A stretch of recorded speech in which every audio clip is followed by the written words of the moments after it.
도미니카 범죄 세계에서 야요라는 이름은 그야말로 살아있는 전설로 통합니다. 밑바닥 인생에서 시작해 1980년대 미국 마약 시장을 장악하며 천문학적인 부를 쌓아 올린 인물이죠. 수사망이 좁혀오자 그는 보란듯이 고향인 도미니카 공화국으로 도피했고 지금까지도 미국에서 긁어모은 검은 돈으로 호의호식하며 떵떵거리고 살고 있습니다.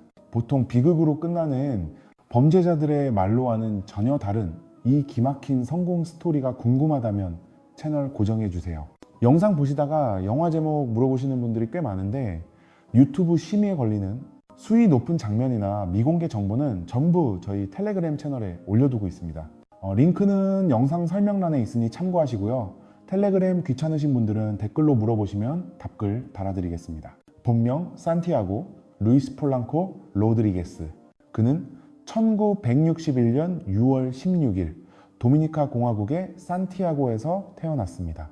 그러다 1969년 가족과 함께 아메리칸 드림을 꿈꾸며 미국행 비행기에 올랐죠. 그들이 정착한 곳은 뉴욕의 워싱턴 하이츠였는데 당시 그곳은 쿠바인, 그리스인, 흑인 등 온갖 이방인들이 뒤섞여 사는 동네였습니다. 때마침 그 무렵부터 도미니카 이민자들도 하나둘 그곳으로 모여들기 시작했죠. 로드리게스는 이 거친 동네의 한복판에서 자라며 일찍이 거리의 생리를 터득했습니다. 존 F. 케네디 고등학교를 다닐 땐 이미 절도와 강도질을 일삼는 비행 청소년 갱단에 몸담고 있었죠. 거리에서는 그를 야요라고 불렀습니다. 정확한 유래는 알 수 없지만 그의 이름 산티아고의 애칭인 이아고에서 따왔다는 설이 유력합니다. 재밌는 건 스페인어 속어로 야요가 코카인을 뜻한다는 점이죠. 마치 자신의 미래를 예견한 듯한 별명이었던 셈입니다. 머리는 꽤 비상했지만 학교 공부 따위엔 전혀 관심이 없었습니다. 범죄 말고 그가 유일하게 열정을 쏟은 건 복싱이었습니다. 그는 웨스트사이드 애슬레틱 클럽이라는 허름한 지하 체육관에서 샌드백을 치며 땀을 흘리곤 했죠. 1979년에는 아마추어 복싱 대회인 골든글러브 57kg급에 출전하기도 했습니다. 비록 예선전에서 고전 끝에 탈락했지만 거기서 운명적인 파트너 로버트 메이아를 만나게 됩니다. 메이아 역시 도미니카 출신의 유망한 복서이자 워싱턴 하이츠의 뒷골목을 주름잡던 건달이었죠. 당시 20살이었던 메이아는 이미 경찰서를 제 집 드나들듯 하던 문제아였습니다. 80년대 초반이 되자 워싱턴 하이츠에는 도미니카 이민자들이 물밀듯이 밀려들어왔고 그 틈바구니에는 마약 카르텔과 연줄이 닿아 있는 자들도 섞여 있었습니다. 도미니카 공화국이 마약 운송의 중간기지 역할을 하고 있었기 때문이죠. 이민 물결을 타고 코카인 거래도 급증했습니다. 로드리게스는 학교를 때려치우고 1982년 무렵 자신만의 조직을 꾸려 본격적으로 구역 장사에 뛰어듭니다. 창립 멤버는 이복 동생인 치키, 그리고 복싱으로 의기투합한 메이아였죠. 산티아고는 여기에 더해 동네 건달들을 판매책으로 고용했는데 그의 사업 수완은 타의 추종을 불허했습니다. 그는 자신의 물건에 코크라는 브랜드를 붙여 팔았습니다. 당시 코카콜라의 유명한 슬로건 Coke Easy를 패러디해서 품질에 대한 자신감을 내비친 거죠. 주 무대는 맨해튼 북부와 뉴저지를 잇는 조지 워싱턴 다리 인근의 오듀본 애비뉴였습니다. 이곳은 장사하기에 최적의 장소였는데 타 지역 여행객이나 교회 거주민들이 차를 타고 지나가는 길목이었기 때문입니다. 차를 잠시 세우고 물건만 산 뒤 바로 빠져나가기 좋은 구조였죠. 덕분에 손님은 끊이질 않았습니다. 로드리게스는 돈 냄새를 맡고 찾아오는 교회 사람들을 단골로 만들기 위해 판매원 물갈이를 단행합니다. 험악한 갱단 스타일 대신 말끔하고 순해 보이는 친구들을 뽑아 배치했죠. 그리고는 손님을 털거나 겁주지 말라는 엄명을 내렸습니다.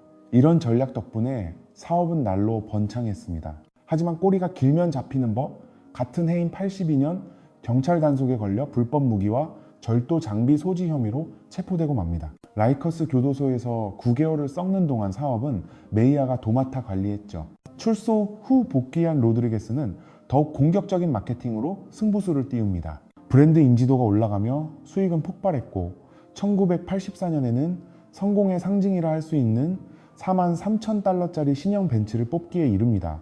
하지만 시장의 판도를 뒤집어 엎을 새로운 괴물이 등장하면서 상황은 급변합니다. 바로 2년 전 로스앤젤레스 뒷골목을 강타했던 크랙이 동부까지 번지기 시작한 겁니다. 82년만 해도 희귀했던 이 신종 마약은 84년 말이 되자 LA 타임스에서도 대서특필했던 사건입니다. 로드리게스가 뉴욕의 마약 바닥, 그 중에서도 크랙 시장의 중심에 선 건 1985년 초였습니다. 이 양반이 도대체 어디서 이 약물을 처음 접했는지는 미스터리지만 바닥에서 도는 유력한 설은 딱 두 가지입니다. 하나는 할렘가의 흑인 딜러 2명에게 제조 기술을 전수받았다는 썰이고, 다른 하나는 거래하던 콜롬비아 카르텔 놈들에게 배웠다는 거죠. 진실이 뭐든 간에 로드리게스는 이 하얀 가루에서 돈 냄새를 기가 막히게 맡았습니다.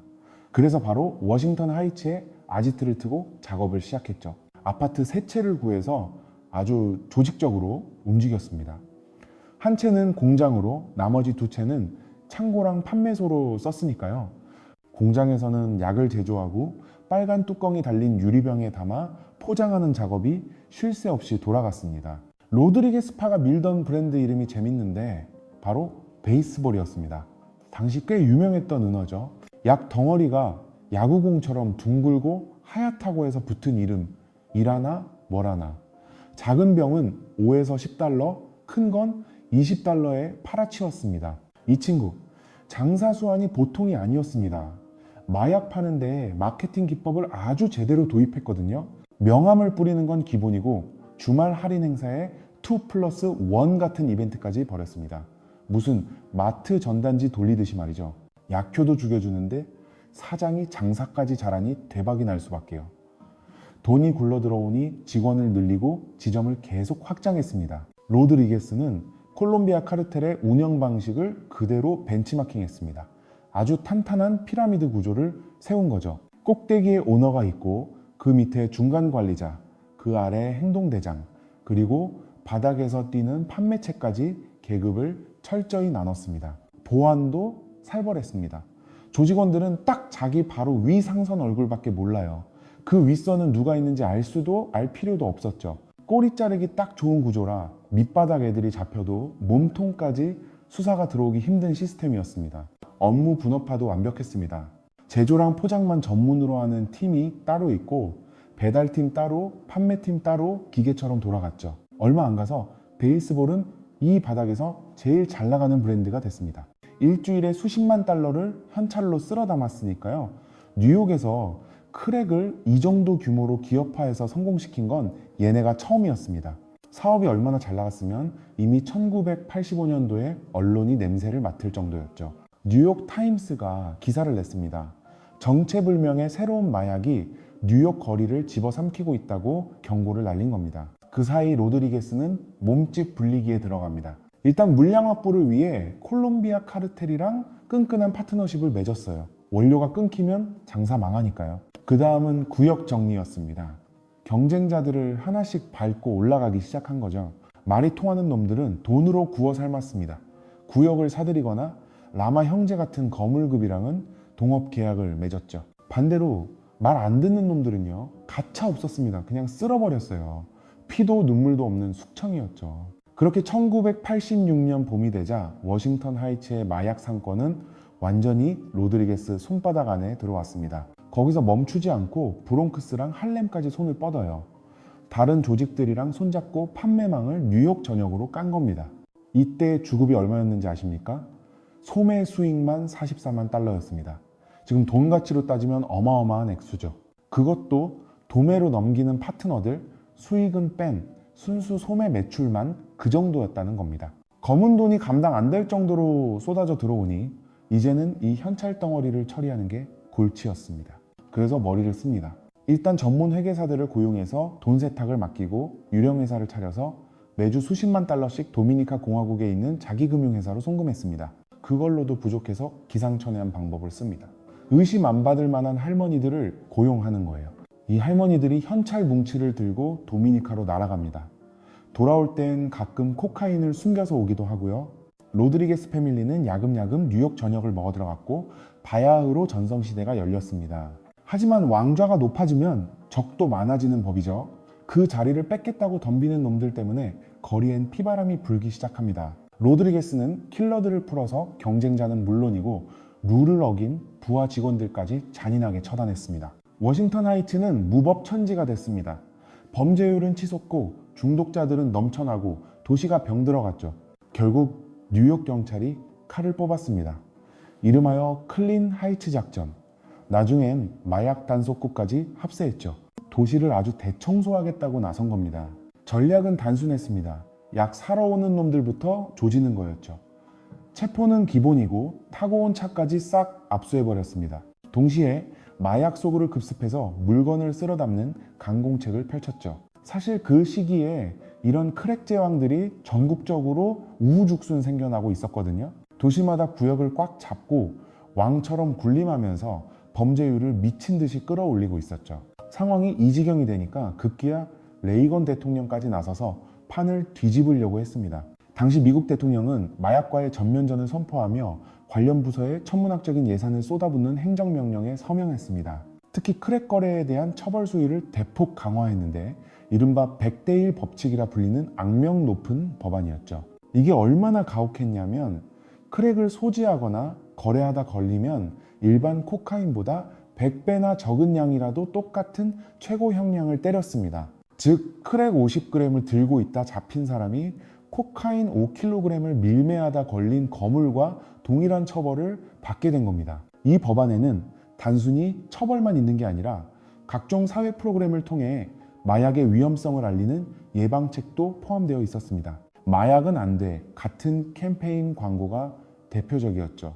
정부는 이 거창한 계획을 마약과의 전쟁이라고 불렀습니다. 하지만 대다수 사람들은 이걸 마약이 아닌 소수민족과의 전쟁이라고 비꼬았습니다. 그럴 만한 이유가 있었는데 언론이 흑인이나 히스패닉 같은 소수민족 거주지의 빈민가 범죄만 집중적으로 보도하며 공포감을 조성했기 때문입니다. 이런 편파적인 보도는 대중의 시선을 교묘하게 돌려놓았습니다. 사실 마약 문제는 빈민가만의 문제가 아니었거든요. 백인 중산층 가정에서도 마약이 널리 퍼져 있었지만 이에 대한 비판 여론은 쏙 들어가 버린 셈입니다. 물론 로드리게스는 이런 사회적 분위기 따위엔 관심도 없었습니다. 그는 일명 야구방망이라 불리는 마약 앰플을 팔아 연간 3,600만 달러를 쓸어 담고 있었으니까요. 87년 초가 되자 그의 사업은 하루 수익만 10만 달러를 찍었고 매일 10,000개가 넘는 마약 패키지가 팔려나갔습니다. 그는 이 막대한 현금을 고향인 도미니카 공화국으로 빼돌려 닥치는 대로 부동산을 사들이고 합법적인 사업체들을 세탁소처럼 차렸습니다. 하지만 꼬리가 길면 잡히는 법, 경찰의 포위망이 좁혀오기 시작했습니다. 체포된 하부 조직원들 중에서 형량을 줄이려 보스의 정체를 불어버리는 배신자들이 하나둘 나오기 시작한 겁니다. 결국 수사망은 제국의 정점을 향해 갔죠. 86년 12월 경찰은 용커스에 위치한 로버트 메이아의 은신처를 급습했습니다. 결과는 대성공이었습니다. 현금 71만 3천 달러와 코카인 20kg, 당장 팔 수 있는 크랙 2.5kg, 그리고 개수기와 장부까지 쏟아져 나왔으니까요. 현장에서 메이아와 그의 아내는 마약 밀매 공모 혐의로 즉각 체포되었습니다. 조직에 큰 구멍이 뚫린 셈이죠. 이어서 87년 5월 경찰은 로드리게스의 본거지까지 털어버립니다. 이곳에서 압수된 물건들은 전쟁터를 방불케 했습니다. 순도 높은 코카인 20kg은 기본이고 엄청난 양의 자동소총과 방탄조끼, 소분용 빈병 10만 개가 발견됐죠. 심지어 방독면까지 나왔고 현장에 있던 조직원들은 줄줄이 굴비 엮이듯 체포되었습니다. 하지만 정작 로드리게스는 없었습니다. 급습 당시 시내에 있었던 그는 이미 내부 정보를 통해 레이드 소식을 듣고 만반의 준비를 마친 상태였거든요. 당국의 수사망이 좁혀오자 그는 귀신같이 포위망을 뚫고 공항으로 직행, 위조 여권을 이용해 가족들과 함께 유유히 도망쳤습니다. 행선지는 도미니카 공화국. 당시 미국과 범죄인 인도 조약이 없었기에 그곳은 그에게 난공불락의 요새나 다름없었죠. 87년 8월 5일 경찰은 하이치에 있는 대규모 제조 공장을 덮쳐 라모스 형제파를 검거했습니다. 로드리게스가 공들여 쌓은 거대 마약 제국이 와르르 무너져 내리는 순간이었습니다. 하지만 로드리게스는 이미 한 발 빨랐습니다. 그는 비밀 루트를 통해 무려 2천만 달러를 빼돌린 뒤였죠. 미국 기준으로 봐도 입이 떡 벌어지는 천문학적인 액수였습니다. 고향으로 돌아온 그는 도미니카에서 왕처럼 군림했습니다. 남의 시선 따위는 아랑곳하지 않고 돈을 물쓰듯 썼죠. 10만 달러가 넘는 희귀한 350형 벤츠를 몰고 다니며 부를 과시했고, 겉으로는 성공한 사업가 행세를 하며 아주 여유롭고 호화로운 생활을 즐겼습니다. 누구도 그를 건드릴 수 없을 것만 같았죠. 하지만 몰락은 엉뚱한 곳에서 시작됐습니다. 어느 날 밤 클럽에서 술을 마시던 로드리게스는 여자 문제로 다른 손님과 시비가 붙었고 급기야 총격전까지 벌어졌습니다. 상대가 어떻게 됐는지는 알려지지 않았지만 현장에 출동한 도미니카 장군이 로드리게스를 제압하는 과정이 압권이었습니다. 장군은 다짜고짜 권총 손잡이로 로드리게스를 후려갈겼고 재판도 없이 그를 곧장 라 빅토리아 교도소로 쳐넣어 버렸습니다. 수도 산토도밍고 인근에 있는 그곳은 도미니카에서도 가장 악명 높은 국립교도소였습니다. 수용 인원이 터져나가는 건 기본이고 내부 환경이 워낙 험악해서 살아남는 것 자체가 목표인 생지옥이었죠. 로드리게스가 고향 감옥에서 썩고 있는 동안 미국 검찰은 라모스 형제의 유죄를 입증할 결정적인 증거들을 확보했습니다. 결국 형제는 혐의를 인정했죠. 89년 4월 무렵에는 로드리게스 조직의 잔당들도 줄줄이 법의 심판을 받았습니다. 여기에는 조직의 뒤를 봐주며 뇌물을 챙겼던 부패, 경찰 버나드 위더스도 포함되어 있었습니다. 제국이 완전히 해체된 겁니다. 90년 감옥에서 다른 죄수와 주먹 다짐을 벌인 로드리게스는 몬테플라타 교도소로 이감되는데 이게 전화위복이 됐습니다. 그곳은 돈만 주면 뭐든 되는 곳이었거든요. 그는 교도관들을 매수해 독방에서 왕처럼 지내기 시작했습니다. 개인 전화기는 물론이고 텔레비전을 들여놓고 심지어 외부 레스토랑에서 요리까지 배달시켜 먹는 호사를 누렸죠. 하지만 돈으로도 살 수 없는 게 안전이었습니다. 교도소 내에 다른 파벌과 갈등이 생기면서 목숨을 위협받게 된 겁니다. 앙심을 품은 죄수들이 로드리게스가 잠든 사이 침대에 불을 질러버렸고 그는 꼼짝없이 타 죽을 뻔했습니다. 그가 도미니카 감옥에서 생사를 오가는 사이 뉴욕에서는 주인이 사라진 구역을 차지하려는 하이에나들의 전쟁이 시작됐습니다. 특히 1991년 워싱턴 하이츠는 치솟는 범죄율과 함께 피비린내 나는 마약 전쟁터로 변해버리고 말았습니다. 갱단 간의 피 튀기는 전쟁 끝에 총 122명이 목숨을 잃었습니다. 그중 80명은 총격으로 사망했죠. 1992년 감옥에서 풀려난 로드리게스는 도미니카 공화국으로 돌아가 자신의 제국을 재건하기 시작합니다. 귀국 후 1년 동안 그는 철저하게 이미지를 세탁했습니다. 빈민가 아이들에게 밥을 먹이고 거리 곳곳에 쓰레기통을 설치하며 사람들의 환심을 샀습니다. 90년대 중반이 되자 그의 소나기에 들어온 자산은 어마어마했습니다. 호텔과 카지노는 물론 해변가 최고급 아파트와 나이트클럽, 바나나 농장의 봉제 공장까지 거느리게 되었죠. 놀라운 건 당시 그의 나이가 고작 30도 안 됐다는 사실입니다. 젊은 나이에 막대한 부를 거머쥔 그는 도미니카에서 왕처럼 군림하며 호화로운 생활을 즐겼습니다. 그 사이 5아이의 아버지가 되기도 했죠. 이런 그의 성공 신화는 범죄자들에게 교과서나 다름없었습니다. 다들 제2의 로드리게스를 꿈꿨으니까요. 그를 따라 고급 부동산과 사업에 검은 돈을 쏟아부었습니다. 혹시 모를 상황에 대비해 도피처를 마련해 둔 셈이죠. 하지만 미국 정부는 끈질겼습니다.